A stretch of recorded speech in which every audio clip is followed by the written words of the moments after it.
Bonsai Indonesia. Jumpa lagi dengan saya Rudi Julianto dalam channel YouTube Pokok Art. Pagi ini saya berhadapan kembali dengan pohon ini yang pernah saya buat kontennya. Waktu itu kontennya berjudul atau mempunyai penekanan pembahasan pada potensi bahan bonsai. Ya, pada waktu konten pertama, nanti linknya akan saya share di deskripsi. Saya sharing tentang bahwa bahan bonsai yang bagus itu ketika kita bisa menemukan potensi terbaiknya pada saat itu. Jadi kalau kita masih melihat bahan, kemudian kita masih meraba-raba apakah ini bisa dijadikan begini atau begitu, mau dijadikan apa, tidak punya rencana, itu tandanya bahan tersebut belum bisa dikatakan bahan yang bagus. Jadi sangat relatif sekali. Ya, seseorang bisa melihat kondisi bahan, oh ini bagus, karena orang itu pasti sudah mengetahui akan diapakan bahan itu. Seorang dihadapkan pada sebuah bahan yang hebat, yang luar biasa, tetapi dia tidak bisa menemukan potensi terbaiknya, maka dia tidak bisa berkata pohon itu bagus. Nah, itulah bonsai. Jadi tetap selalu bonsai itu mempunyai makna atau batasan bahwa kita harus tahu dulu akhirnya, baru nanti kita bisa melakukan sesuatu, baik itu dalam membuat atau menilai, ya, atau bahkan menjual. Bahan bisa laku mahal apabila sudah tahu ini bahan mau apa. Bahan bisa laku murah karena merasa bahan ini sudah mati langka. Nah, itulah bonsai. Bonsai ini harganya 1 miliar. Saya minta 1 miliar. Belum dibayar orang 1 miliar. Ya harganya belum 1 miliar. Ya kan? Nah, jadi itulah bonsai. Jadi apa yang terjadi itu sudah tahu di akhirnya mau apa. Nah, sekarang saya akan lanjutkan juga mengenai pembahasan pada konten awal lewat pohon ini. Jadi memang saya pilih pohon ini adalah pohon santiki. Pohon santiki grouping. Jadi dia terdiri dari 9 pohon yang dijadikan satu. Pada waktu itu sudah saya jelaskan pada konten awal bahwa nilai dari semua nilai dari bonsai ini adalah nilai dari keseluruhan 9 pohon. Kalau kita udah merangkai ataupun membuat bonsai grouping, kita tidak bisa menilainya satu persatu per pohon, tidak bisa. Nah, dulu ada semacam anggapan bahwa bonsai grouping ini adalah terdiri dari bonsai yang istilahnya bahan-bahan yang sisa-sisa, bahan-bahan yang sudah mati langka, tidak bisa berbuat apa-apa, makanya dia disatukan. Tetapi saya pikir anggapan tersebut kurang bisa diterima, karena sebenarnya pada masing-masing pohon ini dia sudah mempunyai potensi. Tetapi pada waktu kita mengetahui satu persatu pohonnya, apakah kita berpikir bahwa oh potensinya bagus kalau dibuat grouping? Nah ini, nah, kalau kita berpikir seperti itu berarti bahan ini bahan bagus, kan gitu. Jadi tidak ada bahan jelek, tidak ada bahan sisa-sisa, tidak ada. Yang paling penting apapun bahannya itu kita bisa mengeluarkan potensi terbaiknya. Nah, itulah akan menjadi bonsai yang bagus. Demikian juga pada bonsai grouping ini. Potensinya adalah ketika dia disatukan. Jadi cara menilainya tidak bisa kembali lagi ke satu-satu lagi. Cara menilainya adalah kesatuan. Jadi di konten yang pertama juga sudah saya katakan bahwa menilai konsep grouping seperti pada seni tarik suara, kita bukan menilai vokalis satu persatu, kita menilai paduan suara, kita menilai sebuah orkestra. Inilah orkestra, inilah sebuah komposisi, inilah komposisi dari pohon. Nah, inilah yang kita nilai. Menjadi disatukan menjadi apa? Disatukan menjadi forest planting, menjadi kondisi sebuah pemandangan hutan. Ya, inilah yang kita nilai, pemandangan hutan inilah yang nanti kita nilai. Yang kita nilai artinya bukan nilai dicuri atau apa, tetapi dirasakan.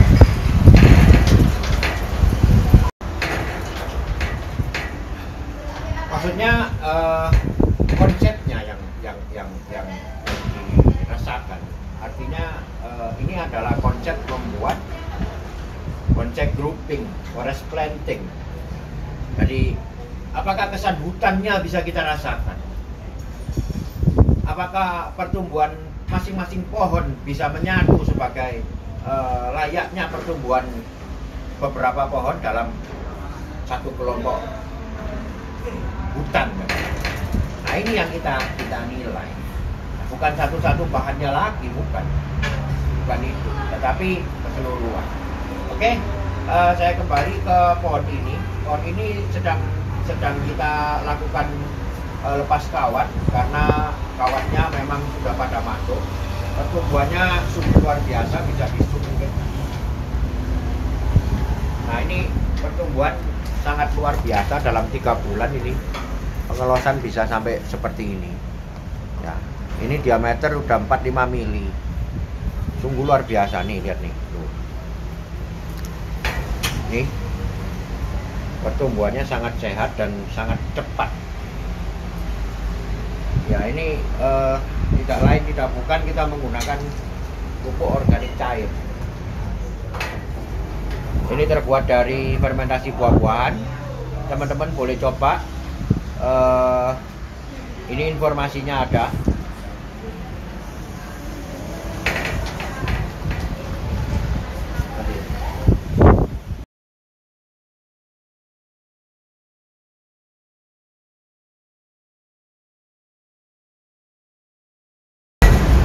Ya, itu tadi bisa dihubungi nomor tertera atau di Shopee juga ada toko online. Buat teman-teman yang mungkin sudah menggunakan buku ini, boleh silakan tulis testimoninya di kolom komen. Silakan tulis di kolom komen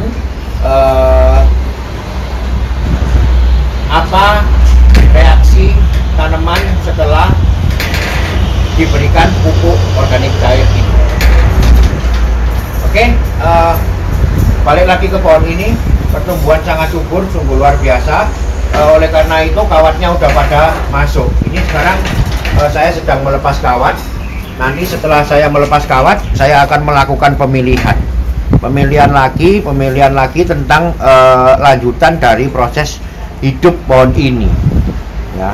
Jadi kemungkinan ini sudah mencapai pada level 3 yang matang karena ranting dalam. Nah, ini rantingnya besar sekali, teman-teman. Nah, ini level 3 rantingnya segede ini, hampir 2-3 mili ini.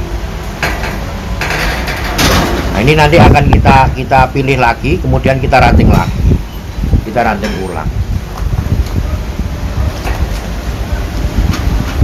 Saya teruskan dulu dengan melepas kawat ya. Nanti saya akan kembali setelah ini semua kawat kita lepas dan saya melakukan pemilihan. Saya tetap akan menjelaskan bagaimana saya memperlakukan pada kondisi tahap yang seperti ini.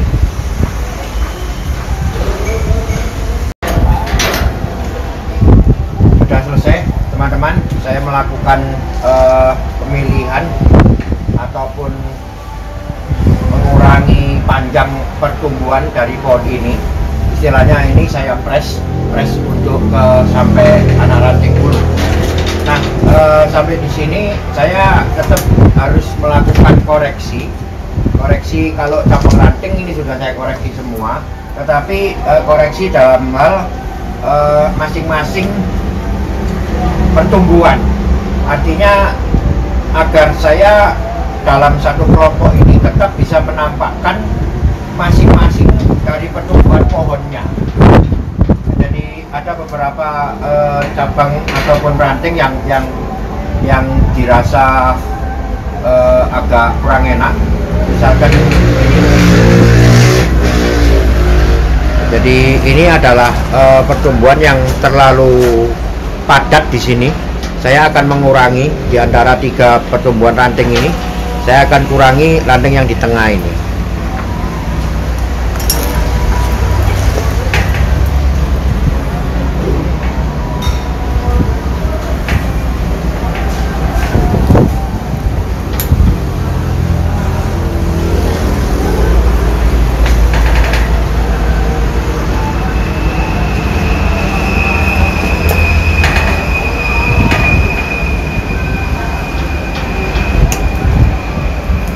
Dengan demikian kehadiran ataupun penampakan mahkota ini jauh lebih jelas sekarang.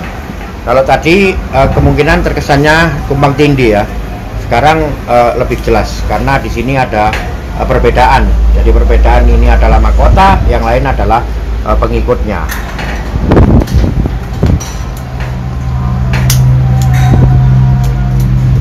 Ada lagi. Ini bisa dilihat ada 2 pertumbuhan yang kurang enak ini, satu di sini, yang satu lagi di bawahnya ini.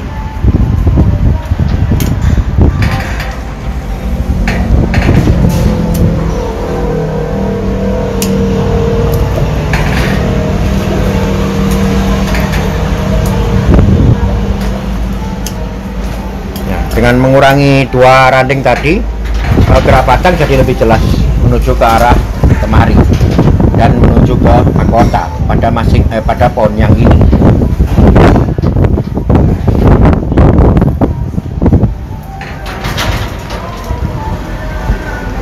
Ini hanya sedikit.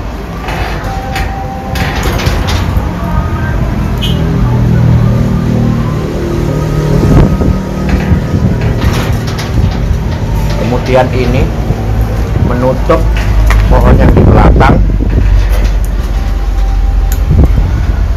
Bisa dari situ mungkin melihat perbedaannya ya.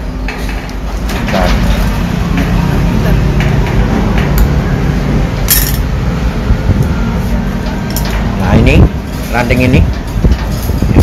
Jadi mahkota yang di sini dan yang di belakangnya lagi atau di sebelahnya sana akan terganggu dengan kehadiran ranting ini. Ini saya hilangkan. Sekarang mungkin bisa lebih jelas. Ini juga berdirinya lebih jelas, lebih tegas. Ini lebih kelihatan, dan lebih kelihatan.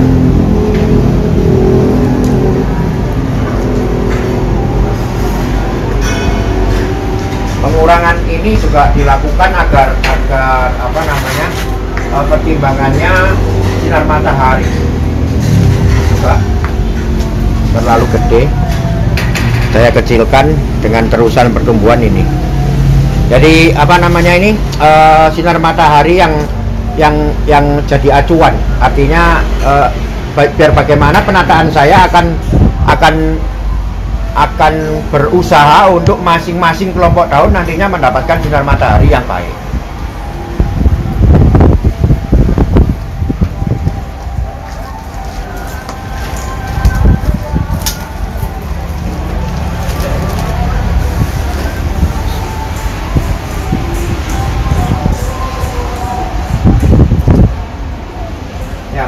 Ini cukup dulu. Nanti apabila dirasa ada yang perlu masih dikurangi, kita akan lakukan pengurangan.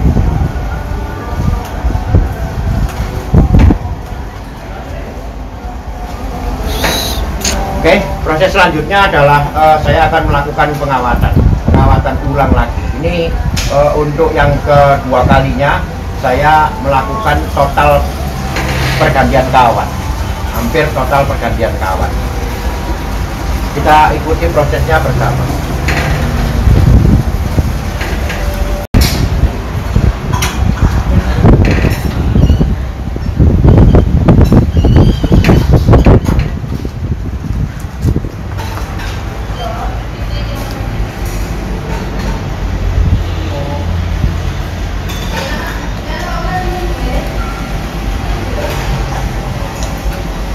Ini tadi sudah selesai kita melakukan pemasangan cawan. Kemudian proses selanjutnya adalah saya akan melakukan pengarahan. Ya, karena ini sudah pengarahan yang kedua, artinya sudah pengarahan ke pembentukan tajuk. Jadi saya akan membuat kelompok-kelompok kumpulan daun pada kekuatan tumbuh masing-masing.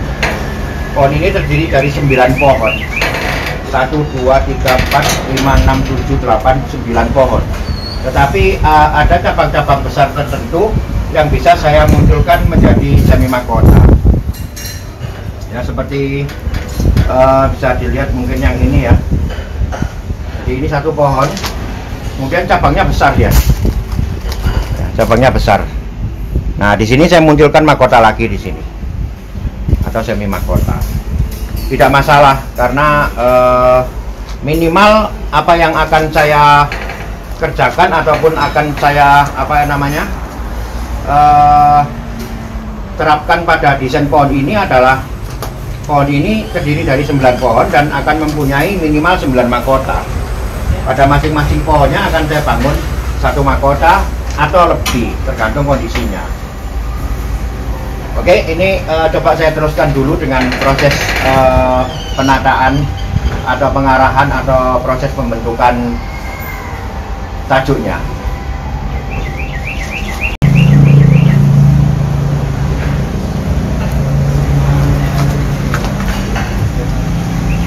Ayo.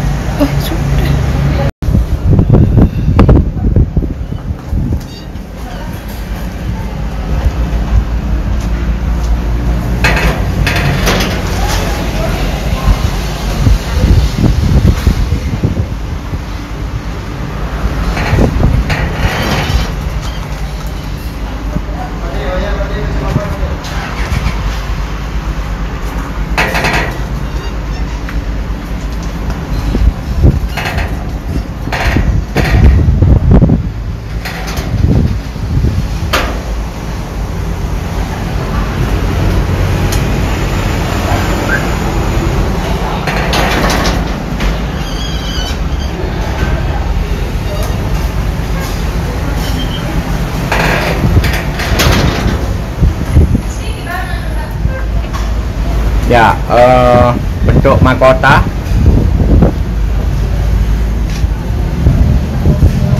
pada bonsai tropis tidak harus mahkota akan terdiri dari satu saluran ataupun satu terusan dari batang. Jadi kalau dilihat di sini terusan batangnya adalah ini, kemudian saya menentukan lehernya adalah ini. Maka kumpulan mahkotanya di atasnya sini. Ini adalah batas kumpulan mahkota. Nah, di sini. Tetapi bisa juga dibantu dengan pertumbuhan ranting di sekitar sekitar pangkal mahkotanya ini. Jadi misalkan di sini ada ranting, saya bisa memunculkan ini sebagai bantuan dari kelompok mahkota. Demikian juga yang ini. Letaknya ada di belakang, tetapi di sini bisa saya munculkan lagi kerumunan untuk membantu tampilan mahkota ini. Atau yang di belakang ini, nah ini besar sekali. Nah di sini bisa saya munculkan satu kumpulan lagi. Asal kita bisa jelas bahwa kemunculan kumpulan ini dari mana sumbernya. Ya. Yang nantinya akan membedakan antara kumpulan mahkota utama dengan kumpulan mahkota-mahkota kecil pembantu di sekitar mahkota.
teman-teman. Jadi inilah hasil penanganan saya pada hari ini, yaitu diawali dengan pemilihan cabang ranting yang besarannya sudah cukup. Kemudian saya melakukan pemotongan di beberapa cabang ranting karena memang besarnya sudah cukup. Kemudian ini adalah pengarahan kedua, yaitu membuat atau membentuk kelompok tajuknya, kelompok perdaunannya. Ya, seperti di awal tadi bisa dilihat ya, saya melakukan banyak sekali koreksi-koreksi atau pengurangan-pengurangan. Itu pun tidak akan berhenti sampai di sini. Nanti juga masih akan banyak sekali koreksi-koreksi. Karena apa? Tujuannya adalah selain memberikan ruang untuk tumbuh pada masing-masing kelompok tajuknya, saya juga lebih memikirkan bagaimana supaya setiap kumpulan daun ini mendapatkan matahari yang cukup. Nah, itulah disitulah nanti pentingnya sehubungan dengan kesehatan, pertumbuhan, kesehatan, dan tentunya keindahan dari pohon ini. Dan sampai di mana matahari bisa mempengaruhi keindahan? Ya, sampai di batas kita bisa mempresentasikan sebuah bentuk ataupun letak tajuk yang logis, yang memang dia misalkan di sebelah sini dia tidak ada halangan di atasnya, akan tumbuh menjadi kelompok daun yang besar. Sebelah sini dan seterusnya. Nah, disitulah logika alam kita pakai dalam pola pikir kita membuat boncet tropis, sehingga nanti hasilnya apa? Hasilnya akan terlihat natural. Itu salah satu aspek yang harus terpenuhi di dalam karya boncet tropis. Kemudian ya, ini adalah drama alamnya sudah jelas. Ini adalah drama kehidupan 9 pohon pada satu kelompok, ya. Mungkin biasa disebut forest planting, tetapi ini nanti akan ditampilkan bukan sebagai forest planting yang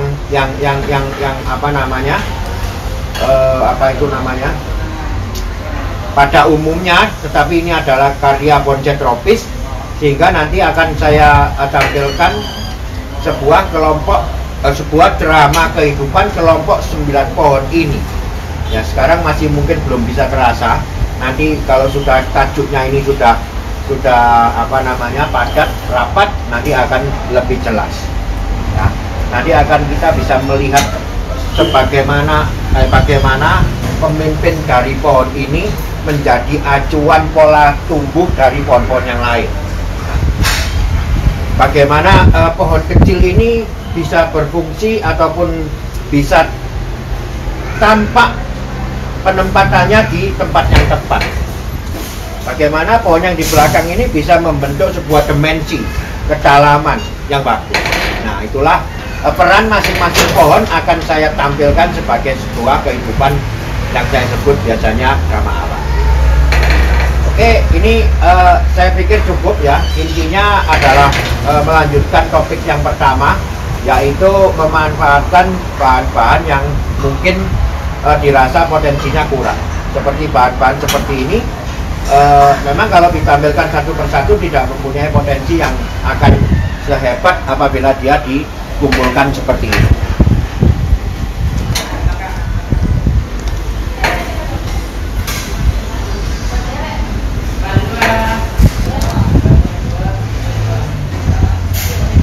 Oke teman-teman, sampai di sini dulu perjumpaan kita pada proses pembuatan pohon ini. Kita akan ketemu lagi pada proses selanjutnya. Saya terus akan mengupdate kondisi pohon ini, karena ini mungkin ada beberapa konten saya tentang bonsai grouping, tetapi ini salah satu yang bisa mempresentasikan cukup banyak ininya, kelompok batangnya, sehingga saya kepingin sampai bisa bagaimana supaya bisa membuat bonsai ini matang, dan ingin saya sharingkan ke teman-teman semua. Sampai ketemu pada konten saya berikutnya. Tetap ikuti terus channel YouTube Pokok Art untuk segala info, teknik, dan sharing saya membuat bonsai. Tetap semangat, mari kita berkarya. Karya bonsai Indonesia, bonsai tropis, konsepnya pokok. Salam pokok.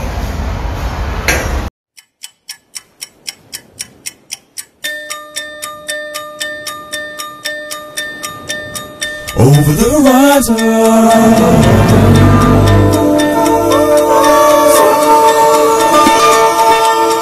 Over the horizon.